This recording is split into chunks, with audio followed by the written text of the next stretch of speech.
There are days when emotionally you just don't feel like yourself.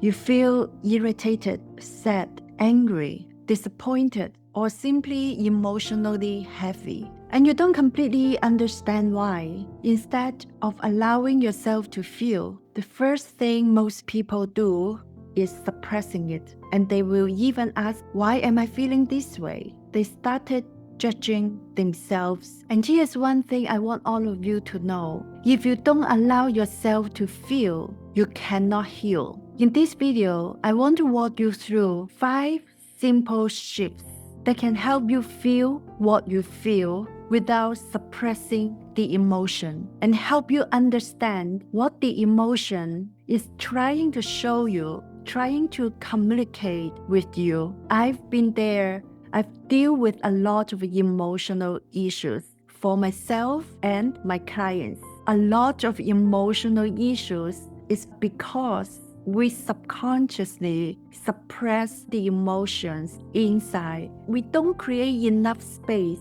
for our emotions to move through us, and we don't listen. We're so afraid to face our emotions. It may feel hurt and sometimes can be very painful. But if you don't know how to work with your emotions, you will let your emotions control you, and they will always come back.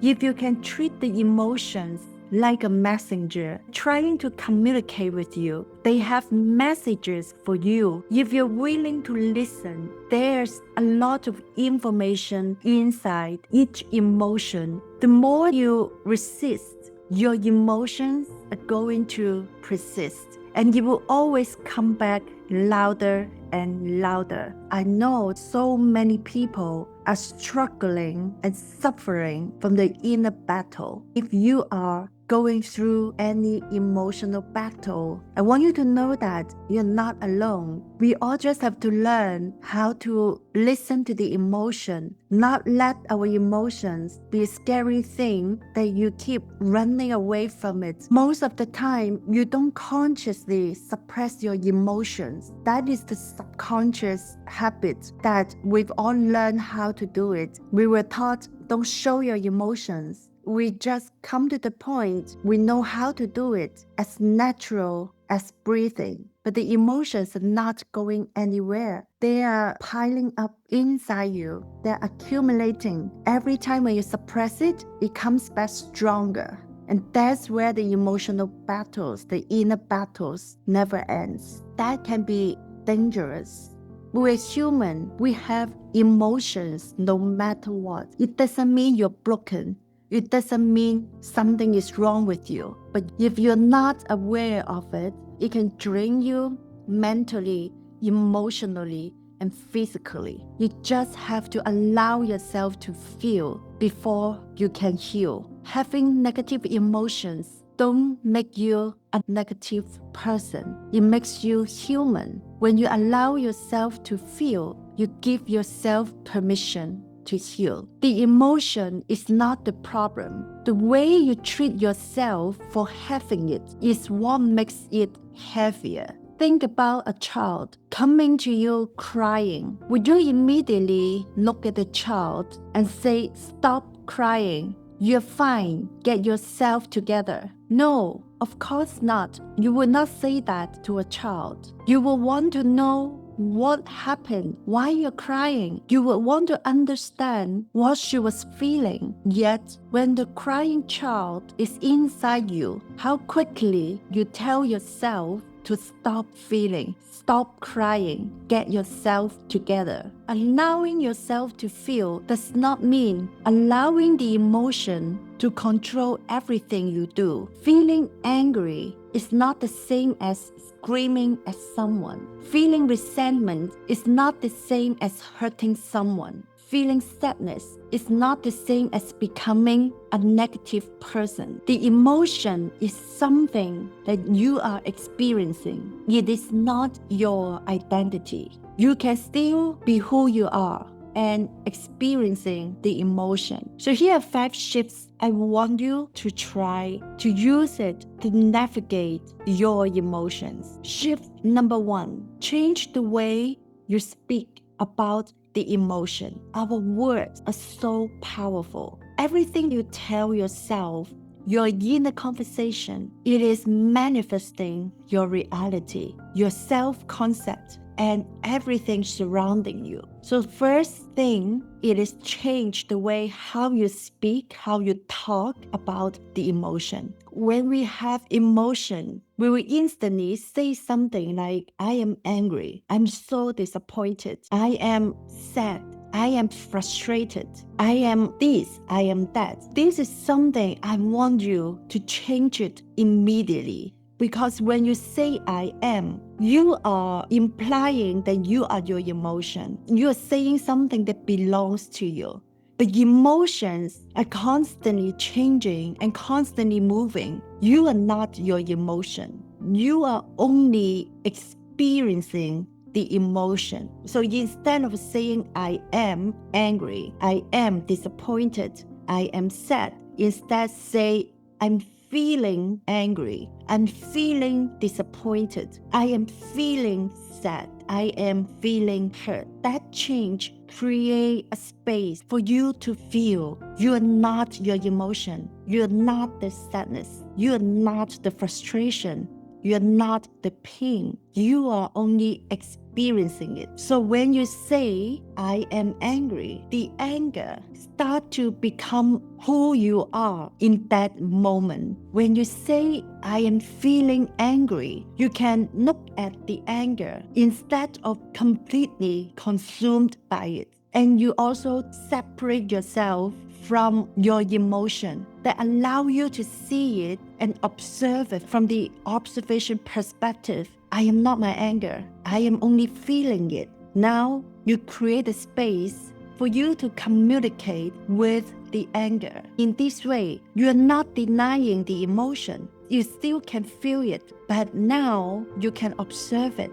You can see it. Your emotion is like the weather. A storm can move through the sky, but the sky doesn't become the storm. In the same way, anger can move through you without becoming who you are. You are not the emotion. You are the person feeling it. This is the first step to allow yourself to feel by separating who you are and what you feel. So start use this I am feeling instead of I am. The second shift is to listen before you automatically trying to get rid of it. Come back to that crying child. Talk to the emotion the same way you would talk to the child. What are you trying to tell me? Why am I feeling this way? What did I need to notice here? Or what do I need to learn? You don't have to force the answer. If you cannot figure out the answer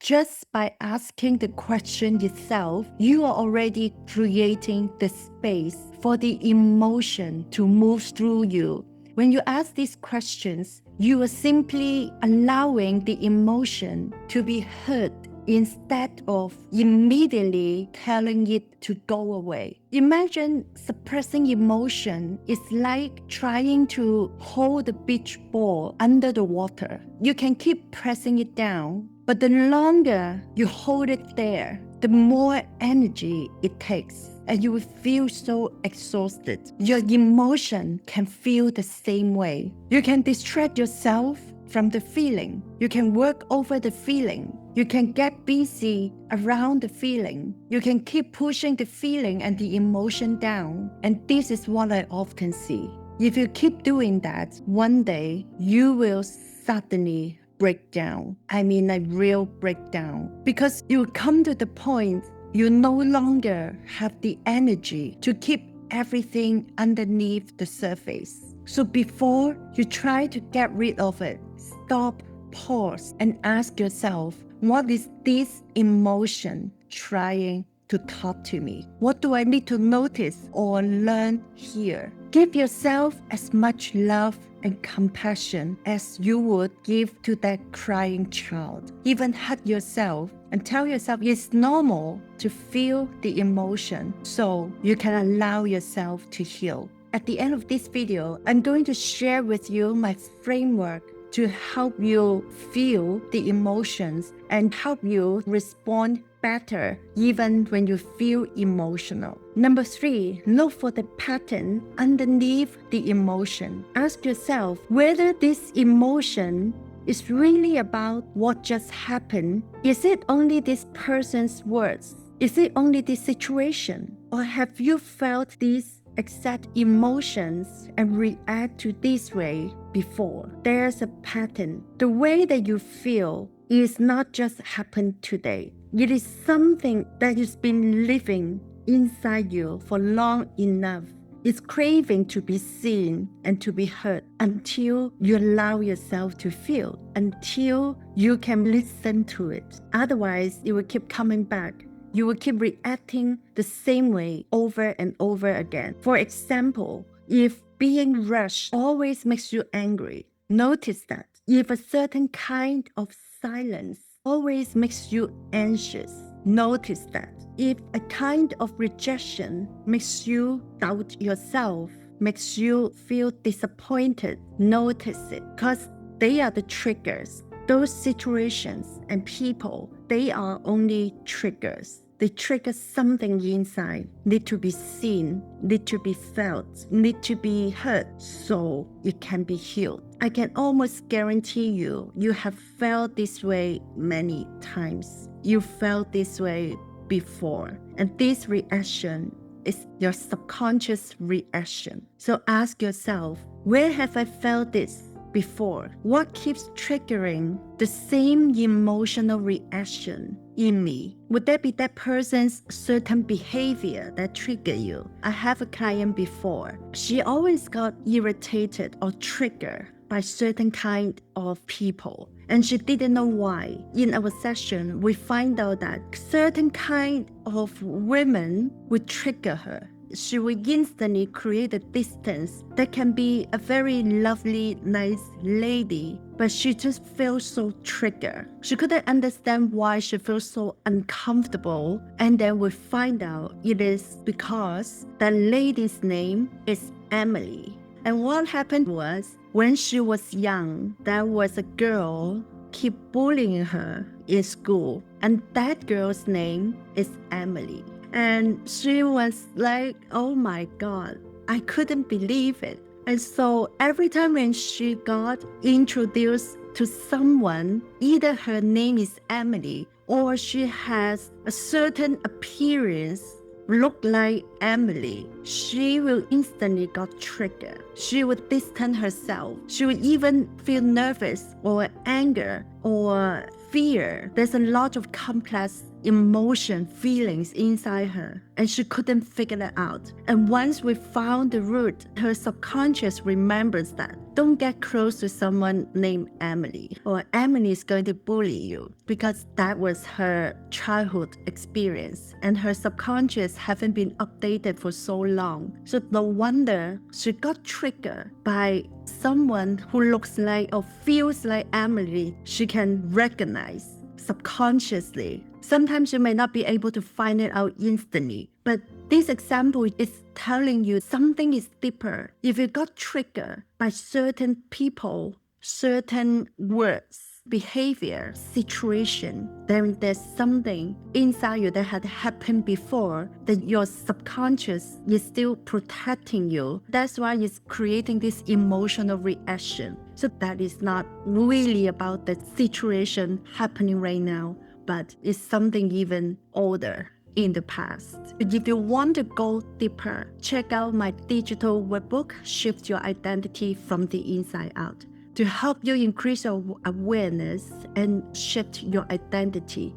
Even though we are talking about feeling the emotion, it's part of your identity, is still carrying the previous emotion and haven't been able to release it yet. That's why this workbook is created to help you see what is really happening inside you and what step you need to take to shift it. And I will put the link in the description below. Once you begin to see the pattern, something can start to soften because you're finally listening to what has been trying to get your attention. That's why you can experiencing different emotions. It's like you can keep seeing different branches above the ground in the trees, but they are all growing from the same root underneath. Anger here, anxiety there, rejection somewhere else. When you trace them back, you may find they are connected to the same pattern. Just like my client's case, once she realized it is because of the past Emily, everything shifted. She started to build good relationships with those women she was trying to distance from. This is how one realization, one shift can really change a lot of things. The trigger may be new, but the patterns underneath it are not new. Shift number 4, separate what happened from what you made it mean. For example, someone didn't reply to your message. This is what happened. The story then can somehow become, they don't respect me. They are ignoring me. I did something wrong. Those are the meanings your mind added afterward. So ask yourself, what actually happened and what did I make it mean? Then ask, what else could be true? It could mean they're tired. It could mean something happened in their day. It could mean they're just busy. And it could mean absolutely nothing about you at all, right? So you're simply reminding yourself the first story your emotion gives you is not automatically the only truth. Someone sends you, okay, that's 2 letters and a period. Your mind can add the tone, the attitude, the rejection, and the entire conversation that was never written. It's like a detective finding one clue and immediately deciding how the entire case happened. One piece of evidence becomes a complete story before the rest of the evidence has even arrived. Can you see how powerful our mind can be? It's such a great storyteller. That's why you always have to separate your emotional reaction and ask yourself, is this the only truth? And you don't have to confirm the entire story until you have other pieces of the evidence. What happened is one thing. What your mind made it mean is another. Shift number 5. Decide what you want to carry forward. You felt the emotion. You listened to it. You gave yourself enough space to see the situation, to observe your reaction differently. Now, what is the emotion showing you? Your anger can show you boundary. Your sadness can show you something you genuinely miss. Your disappointment can show you an expectation you never communicated. Your resentment can show you where you've been saying yes when something inside you wanted to say no. And this is important. You don't have to carry the anger to keep the boundary. You don't have to carry the sadness to remember what mattered. You don't have to carry the disappointment to learn from the expectation. You don't have to carry the resentment to learn to say no. An emotion can be a teacher who came to show you something. Once you've understood a lesson, you don't need the teacher following you everywhere. You can keep what you learned. You can keep the information without carrying the entire emotion. This is what emotional recalibration is. It is not trying to become the person who never feels angry, sad, disappointed, frustrated, jealous, or hurt again. We're human. We're going to feel, and we will. The shift happens when you stop becoming the emotion, and then you decide what happened next. And here, as my framework, is called 1-2-1-1. 1 intentional breath, 2 emotions, 1 fact, 1 response. When you are in the heat of the emotion, that's the most challenging moment that you may say something you felt regret after. And that's the least thing we wanted to happen when we don't learn how to regulate our emotion. when the emotions are high, your attention can become completely absorbed by what just happened. You may immediately want to answer, defend yourself, explain yourself, argue, raise your voice, or say something you may regret later. So the first step is take one very deep intentional breath. Breathe in slowly for 4 seconds.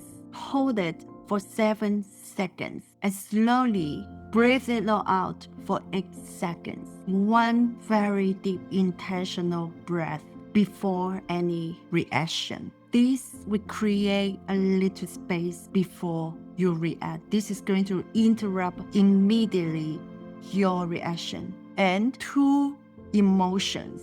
Name 2 emotions you are experiencing in that exact moment. Use I am feeling or I feel. I'm feeling angry. I'm feeling hurt. I'm feeling disappointed. I'm feeling frustrated. Use the feeling words, not I am. This step is going to create a space, separate you from your emotion. You are experiencing the emotion. It is not who you are. So name 2 emotions immediately after the intentional breath. 1 breath, 2 emotions. And step 3, 1 fact. Ask yourself, what do you know for sure? Choose 1 fact about what actually happened. This is to separate what actually happening before your mind make it mean something else or even bigger, something more serious. I want you to narrow down and come back to the fact that you are sure